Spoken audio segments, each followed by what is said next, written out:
죽은 파리들이 향기름을 악취가 나게 만드는 것 같이 적은 우매가 지혜와 존귀를 난처하게 만드느니라. 지혜자의 마음은 오른쪽에 있고 우매자의 마음은 왼쪽에 있느니라. 우매한 자는 길을 갈 때에도 지혜가 부족하여 각 사람에게 자기가 우매함을 말하느니라. 주권자가 내게 분을 일으키거든 너는 내 자리를 떠나지 말라. 공손함이 큰 허물을 용서받게 하느니라. 내가 해 아래에서 한 가지 재난을 보았노니 곧 주권자에게서 나오는 허물이라. 우매한 자가 크게 높은 지위들을 얻고 부자들이 낮은 지위에 앉는도다. 또 내가 보았노니 종들은 말을 타고 고관들은 종들처럼 땅에 걸어다니는도다. 함정을 파는 자는 거기에 빠질 것이요 담을 허는 자는 뱀에게 물리리라. 돌들을 떠내는 자는 그로 말미암아 상할 것이요 나무들을 쪼개는 자는 그로 말미암아 위험을 당하리라. 천리연장이 무디어졌는데도 나를 갈지 아니하면 힘이 더 드느니라. 오직 지혜는 성공하기에 유익하니라. 주술을 베풀기 전에 뱀에게 물렸으면 술객은 소용이 없느니라. 아멘. 할렐루야. 오늘도 예배드리는 심령마다 하나님의 놀라운 사랑과 은혜가 가득하시기를 축복합니다. 우리가 살펴본 전도서 8장과 9장은 지혜자에 관한 말씀이었다면 오늘 10장은 우매자에 관한 이야기입니다. 우매자는 쉬운 말로 어리석은 사람을 뜻하는데요. 성경에서 말씀하는 우매자와 지혜자는 단순히 지식에 많고 적음이나 머리에 좋고 나쁨을 의미하는 것이 아닙니다. 성경은 신앙적인 차원을 말씀하고 계십니다. 관계적인 면에서 하나님을 신뢰하는가, 그렇지 않은가에 대한 문제입니다. 성경은 여호와를 경외하는 것이 지식과 지혜의 근본임을 우리에게 지속적으로 말씀해주고 계십니다. 바라기는 우리가 하나님과의 바른 관계를 통해 우매자의 모습이 아니라 지혜자의 삶을 사시기를 예수님의 이름으로 간절히 축원합니다. 먼저 오늘 본문은 우매자의 부정적인 영향력, 그 파괴력을 말씀해 주고 있습니다. 1절 말씀을 보면 죽은 파리들이 향기름을 악취가 나게 만드는 것 같이 적은 우매가 지혜와 존귀를 난처하게 만드느니라. 향기름은 오늘날로 하면 향수 정도라고 할 수 있는데요. 어느 날 향기름통에 파리 몇 마리가 구멍을 비집고 들어갑니다. 그리고 결국 그 속을 맴돌다 빠져 죽고 맙니다. 그러자 죽은 파리가 그 안에 썩으며 향기름을 못쓸게 만들더니 악취가 나게 만들었습니다. 우리도 음식에 파리가 빠지면 음식 전체를 버려야 할 때가 있지 않습니까? 마찬가지로 적은 우매가 지혜와 존귀를 패하게 할 수 있다는 것입니다. 이스라엘 백성이 여리고성을 점령할 때를 생각해 보시기 바랍니다.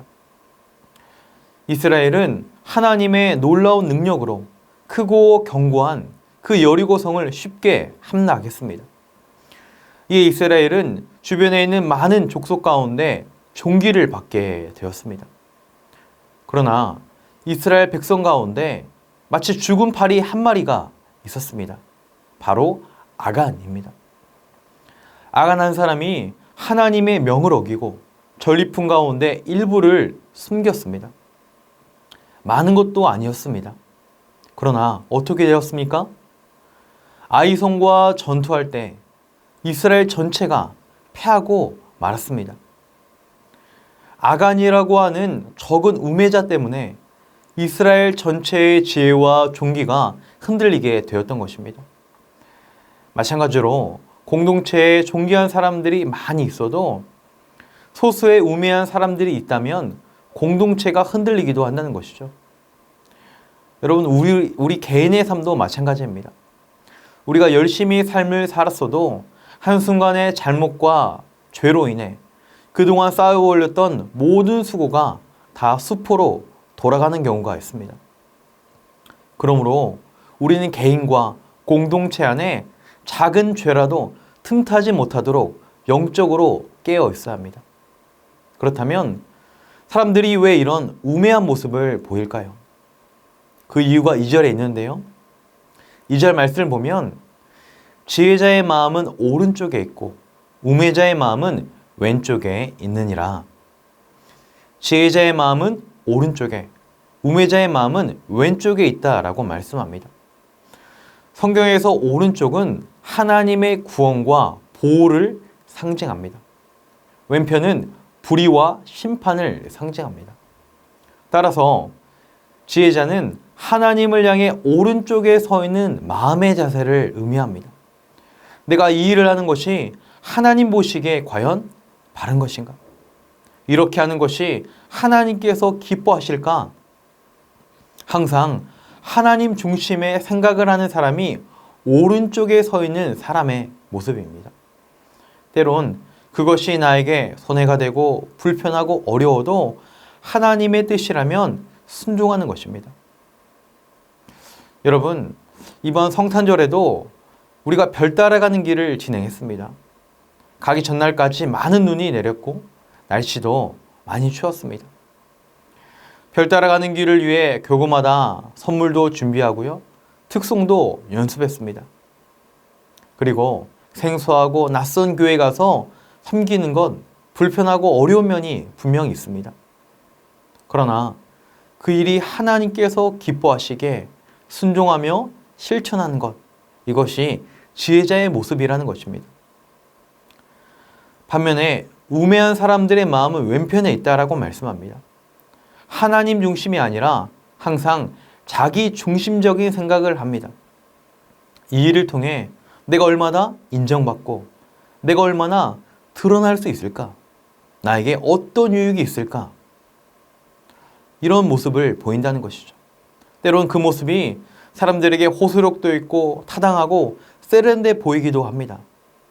그러나 하나님 없는 생각은 결국 어리석다라고 우리에게 성경은 말씀해주고 계십니다. 그러므로 우리의 마음이 지혜자와 같이 항상 오른쪽에 있기를 바랍니다. 우리 삶의 모든 선택과 기준이 내가 아닌 하나님 중심이 되시기를 축복합니다. 그리하여 언제나 생명의 길, 의로운 길, 믿음의 길을 걸어가시는 복된 삶이 되기를 예수님의 이름으로 축원합니다. 계속해서 우매자의 특징은 말과 행동을 절제하지 못합니다. 3절에 보면 우매한 자는 길을 갈 때에도 지혜가 부족하여 각 사람에게 자기가 우매함을 말하느니라. 여러분, 우리 삶에 일어나는 문제의 대부분은 언어에서 시작됩니다. 말을 절제하지 못한 사람이 우매자라는 것입니다. 우매자는 말을 해놓고 나중에 그 말 때문에 자기가 어려움을 당합니다. 그러나 지혜자는 상대방의 말을 잘 들어주고 언어를 절제할 줄 아는 사람입니다. 나아가 우매자는 행동까지 절제하지 못합니다. 4절 말씀을 보면 주권자가 내게 분을 일으키거든 너는 내 자리를 떠나지 말라. 공손함이 큰 허물을 용서받게 하느니라. 우리는 우리 삶에서 화가 나는 경우가 더러 있습니다. 그럴 때 우매자는 일 처리를 감정적으로 기분에 따라 해버리는 경우가 많습니다. 그러나 성경은 주권자가 분을 일으켜도 내 삶의 자리를 옮기지 말라라고 말씀합니다. 감정적으로 쉽게 행동하지 말라는 것입니다. 행동에도 절제가 필요하다고 말씀하고 계십니다. 그래서 어떤 목사님은 이런 기도문을 작성하셨습니다. 주여, 성령 충만하지 않을 때는 말하지 않게 하시고 행동하지 않게 하옵소서. 여러분, 참 지혜로운 기도문 같습니다. 우리도 동일한 기도가 있기 원합니다. 하나님, 내 입술에 파수꾼을 세우시어 절제하게 하시고 내 감정대로 기분대로 행동하지 않게 하시며 성령님의 인도하심 따라 순종하며 실천하게 하옵소서. 여러분, 우리 그리스도인들은 어떤 사람들입니까? 육신에 이끌려 사는 사람이 아니라 성령님의 인도하심을 받는 사람인 줄 믿습니다. 바라기는 우리가 내 감정대로가 아닌 성령님의 인도하심을 따라 말과 행동을 잘 절제하며 살아가는 지혜자가 되시기를 또한 축원합니다. 마지막으로 우매자는 미래를 준비하지 않는 사람입니다. 8절을 보면 이따금씩 담을 허물고 새로 쌓아야 하는 경우가 있습니다. 이때 담벽 중간중간마다 구멍에 뱀이 숨어 있을 수 있다는 거예요. 지혜로운 사람은 이것을 미리미리 주의합니다.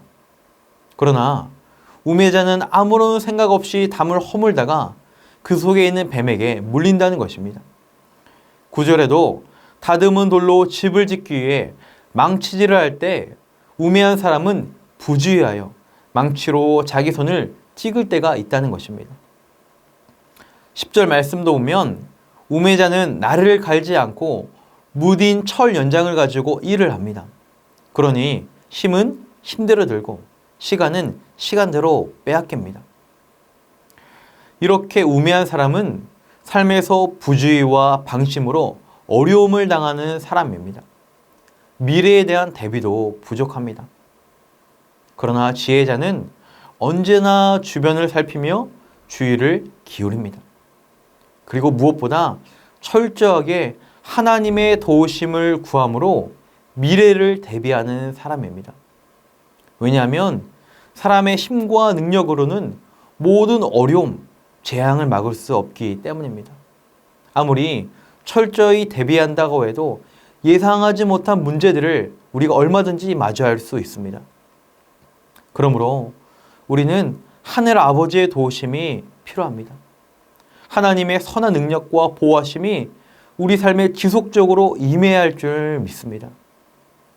바라기는 하나님을 항상 의지하심으로 하나님의 놀라운 능력과 놀라운 도우심으로 살아가는 지혜자가 되시기를 축원합니다. 이제 말씀을 마무리합니다.